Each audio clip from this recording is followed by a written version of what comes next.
First, Pam, I'm going to look at your putting stroke and the improvements you made during our sessions. I'm going to compare your stroke to Tiger Woods, and on the left is the video I took before we started working on some of the fundamentals. We're going to look at your stroke as you hit through the putt. The yellow line is from your eyes down to the ground, and you're keeping your eyes on the ball as you make contact. But you can see how your head and eyes follow the ball. You turn your head through the stroke. If we look at Tiger as he follows through,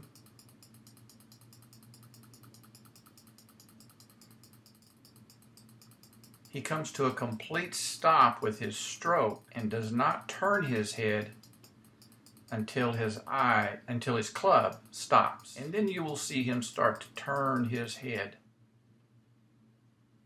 to look at the roll of the putt. Now we're going to look at your putting fundamentals at the end of the second day. As you come through, your head stays down, you're not turning, you're not turning, you're not turning, you're keeping your eyes straight down. Your putter comes to a stop, and then, and only then, do you start to turn. Now right now you have to kind of think this fundamental.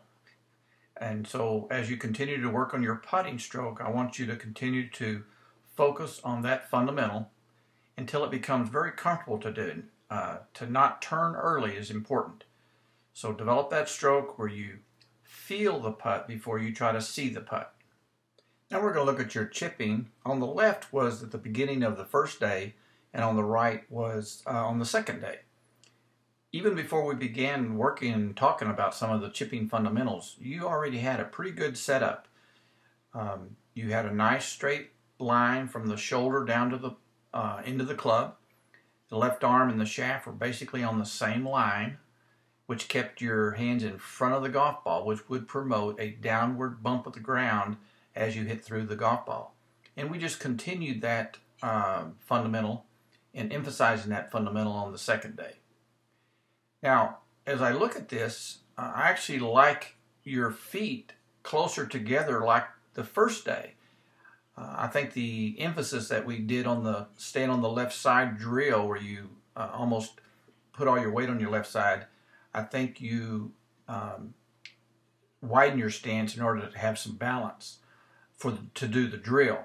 But in terms of the non-drill stroke, I like your feet a little closer together for the little chip shots. Now we're going to look at your hitting action as you set up on the left side. This was kind of before we worked a lot on the fundamentals. One of the things that you did really well, because you set up with your hands in front of the golf ball at address, you were able also to maintain the hands forward as you hit through the ball. The yellow line is drawn straight up from the golf ball, and I have it freeze framed when your hands reach that line and the club is still behind the golf ball. As I slowly advance the club, your hands get in front of the ball before you hit the ball. So you have that shaft lean, which is very good. Boom. You just now hit the ball, and you've kept your arms straight so that the length of your radius of your golf circle is constant, and you can see the ball getting up in the air. Very good. You were also doing that well on Wednesday, the second day. Again, arms straight, shaft was leaning at impact. You didn't flip the club. You were able to keep this angle behind that right hand. That's very important in hitting these shots. It's that you don't flip your hands under, but you hold that back of that right wrist, hold that angle so that you maintain all of the geometric positions. Very good. Where you did make a dramatic improvement is in your weight shift. Even though you had good position with your hands in front of the golf ball, you still occasionally hit behind the golf ball. And that was more of a cause of that was more because you didn't keep enough weight on your left side. On the left was before we began working on that fundamental.